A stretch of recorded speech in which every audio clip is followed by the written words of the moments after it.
লালমনিরহাটের পাটগ্রামে নবম শ্রেণীর এক শিক্ষার্থীকে অপহরণের অভিযোগ উঠেছে। এ নিয়ে থানায় মামলা করা হয়েছে।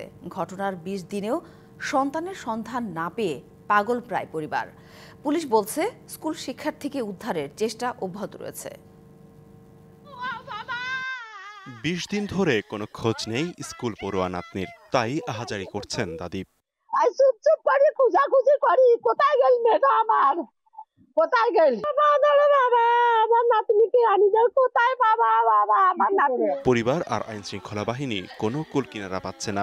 পরিবারের অভিযোগ, নবম শ্রেণীতে পড়া জুইকে স্কুলে যাওয়া আসার পথে বিরক্ত করত সাজিদ ইসলাম। কালার এক্সপার্ট, জর্জ স্যাপ এবং মাইল্ড অন হ্যান্ডস টেকনোলজি সমৃদ্ধ অরিক্স ক্রিস্টাল ওয়াশ আপনার পাটগ্রাম উপজেলার শ্রীরামপুর থেকে ২রা ফেব্রুয়ারি রাতে অপহরণ করে বলে অভিযোগ জুয়ের পরিবারের।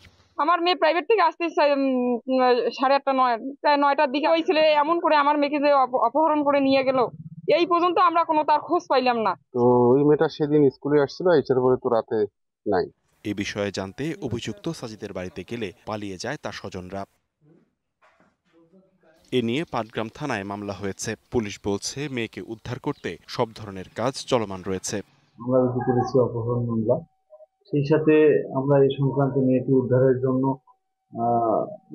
সমস্ত প্রচেষ্টা এখন আমাদের অব্যাহত আছে। দ্রুতই সন্ধান মিলবে, মা বাবার কাছে ফিরিয়ে দেওয়া হবে জুইকে, এমন আশায় বুক বেঁধে আছেন পরিবারের সবাই। DBC news desk.